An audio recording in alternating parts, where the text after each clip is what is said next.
కడప జిల్లాలో కలకనాన్ని రేకెత్తినటువంటి ఏదైతే మైనర్ బాలిక హత్య ఘటన నేపథ్యంలో వెంకటేష్ తల్లి మనతో పడుతున్నారో ఆమెను అడిగి తెలుసుకునే ప్రయత్నం. అమ్మ, అసలు ఏం జరిగిందమ్మా? ఏంటి అసలు విషయం?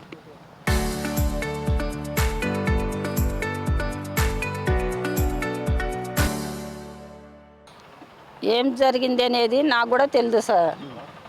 నేను మాత్రం కాజీపేటకు సరుకులు పంపించిన. సరుకులు కానీ పోయినాడు వాడు. పోయిండు, ఒక అమ్మాయిని ప్రేమించినాడంట. ఆ ప్రేమించింది నాకు తెలియదు. ఆ అమ్మాయి కాడికి ఏదో ఈయన అడగడానికి పోయినాడు. పోతే ఆ అమ్మాయి ఏమో పెళ్లి చేసుకోవాలని వాళ్ళ తల్లిదండ్రులు అన్నారో మనకు తెలియదు. అన్నారని ఈ పాప ఇంత అనింది. మనం ప్రేమించుకున్నాక మనం చేసుకోవాలి కదా అనేది ఈడన్నాడు. అంటే ఆయన మా తల్లిదండ్రి ఒప్పినకానే చేసుకుంటా, లేకుంటే వాళ్ళు చంపుతారు నన్ను అని ఆమె చెప్పిందంట. చెప్పి నువ్వు ఒప్పుకోకపోతే నేను చనిపోతా అని గొంతు మీద ఆ అమ్మాయి కత్తి పెట్టుకునిందంట సార్. పెట్టుకోవడం మాత్రం ఇది వాస్తవం. కత్తి పెట్టుకునేప్పుడు వీళ్ళిద్దరూ పెరుక్కోవడంలో ఆమెకు తెగింది అని వచ్చేసిండు ఇంటికి వచ్చినాక నన్ను పట్టుకొని ఏడ్చినాడు. ఏమిరా, ఏమి ఏడుతుండవి, నీకు ఏమి అట్టుండవి, ఏమిరా అంటే యాక్సిడెంట్ ఏమన్నా అయిందే, ఏమి ఆడ రక్తం ఉంది అని నేను అడిగినా సార్. అడిగితే ఏమైనామా, నేను ఒక అమ్మాయి చనిపోయిందో ఉందో తెలియదు, ఒక అమ్మాయి మాత్రం ఉండదు అని చెప్పేసిండు. ఆ అమ్మాయి నేను ఎందుకు చంపినావు, ఏం కథ అని నేను చెంపకేసి కొట్టినా సార్. ఆ మాట మీద నేను కొడతా ఉండా అంతే. ఏమిరా నీకు కొవ్వా, మనిషిని చంపంత వచ్చినావా, అది ఇది అని కొట్టే ఆ అమ్మాయి నాకు నన్ను ప్రేమించింది. అమ్మాయిని ఏమి లేవు సార్. లవ్ లెటర్ మాత్రం ఇప్పుడు ఉంది సార్ ఇంట్లో. చొక్కా జోబిలో ఉన్నింది, ప్యాంటు జోబిలో ఉన్నింది. చేసిన తప్పు ఒప్పుకున్నాడా మీ వాడు? నేను చేసినానని ఒప్పుకున్నాడా? వాడిని ఎక్కడ వాడినమ్మటి ఇంకొకడు ఉండడని వాళ్ళ నాయన వాళ్ళే అనుకుంటున్నారు సార్. అది కూడా నాకు తెలియదు. వాళ్ళ నాయన చెప్పిన తర్వాతనే మనకు తెలిసిన తర్వాత వాడు ఈడు అంత మటుకు చేర్చాడు నా కొడుకు అనేది అంత ధైర్యం నాకు లేదు. అంత ధైర్యచుడు కాడు, వాడు. ఈ అబ్బాయి ఆ అబ్బాయి ఏం చేసుకున్నారు, ఈయన ఏమన్నా భయపెట్టిండ్రా, బెదిరించిండ్రా అనే భయం కూడా నాకు కూడా ఉంది సార్.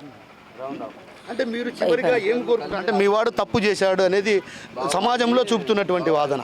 సో ఈ నేపథ్యంలో మీరేం కోరుకుంటున్నారు? అసలు మీరు తల్లిగా మానసిక క్షోభ అనుభవిస్తున్నారా? ఏంటి అసలు విషయం? నాకు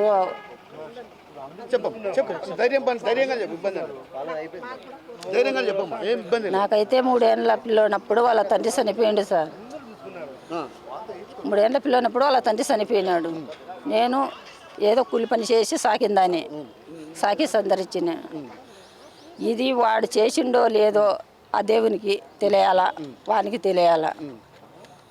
చివరిగా మీరేం కోరుకుంటున్నారు? చివరిగా ఏం కోరుకుంటున్నానంటే, ఏదో రాజకీయ నాయకుల గురించి కానీ, పోలీసుల గురించి కానీ, వీళ్ళ గురించి కానీ ఏదైనా పని మీద ఏదన్నా జరుగుతుందేమో, ఏదన్నా చేర్చరేమో అనే భయము అది నాకు ఉండదు సార్.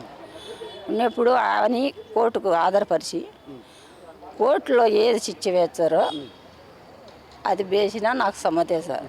కోర్టు ద్వారా నా బిడ్డతో పాటు నన్ను కూడా తీసుకుపోవాలని నేను కోరుకుంటాను సార్. నన్ను వారు ఏం చేసినా నన్ను ఏం చేసినా ఒకటే సార్. అంత పాటు నన్ను ఏం చేసినా నాకు సమ్మతే సార్. నాకు కావాలి సార్. నాకు వాడు ఉండేది ఒకటి సార్. వాడు లేనిది నేను బతకలేదు సార్. వాడు ఏదన్నా అయినా కూడా నేను చచ్చిపోతా సార్. అందువల్ల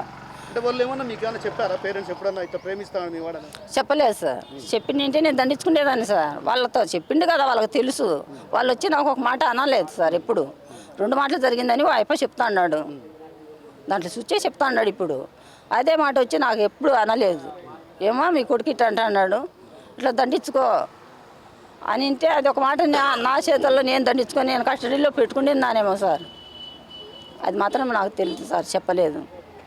సో మొత్తం మీద ఏదైతే తను వెంకటేష్ చేసినటువంటి నేరం పైన ఎక్కడే కానీ చెప్పలేదు, ఇంట్లో కూడా కుటుంబ సభ్యులకు కూడా ఈ వ్యవహారాన్ని మాకు చెప్పింటే కన్నా మేము సర్దుబాటు చేసుకునే వాళ్ళం. కానీ అలా కాకుండా ఏదైతే వాళ్ళే మదన పడ్డారు. అయితే తన బిడ్డకు ఏదైతే శిక్ష వేస్తారో అదే శిక్ష తనకు కూడా అమలు చేయాలంటూ కూడా వెంకటేష్ తల్లి కోరుతుంది. కెమెరా పర్సన్ రాముతో కిషోర్, RTV, కడప నుంచి.